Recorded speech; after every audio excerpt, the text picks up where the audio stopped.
Почитувани, ако сакате да уништите една институција, дајте му ја на раководење на ДПМН.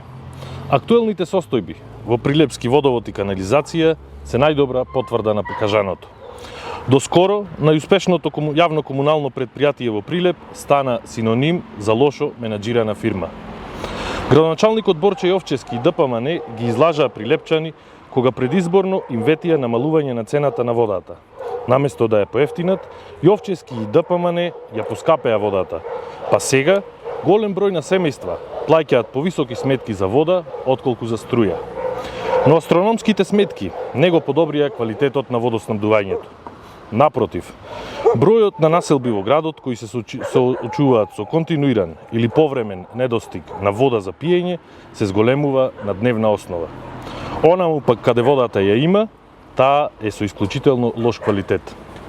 На социјалните мрежи осамнаа голем број на сведоштва на граѓаните дека од чешмите тече заматена вода со силна и непријатна миризба и вкус на детергент.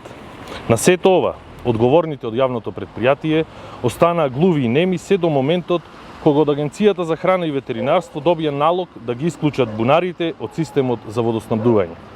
Да појасниме, согласно Законот за води, носителот на дозволата за користење на вода, во случајов јавното комунално предпријатие Водовод и канализација Прилеп, должен е да врши редовно одржување на комплетниот водоснабдителен систем, вклучително и на бунарските постројки и цевководот до комората од која се врши распределба на водата.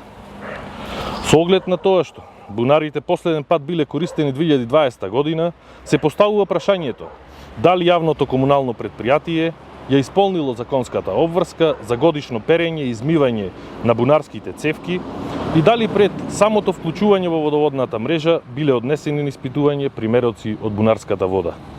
Која обврска не ја исполниле одговорните од водовод и канализација за да се доведе во прашање квалитетот и исправноста на водата која ја пијат прилепчани?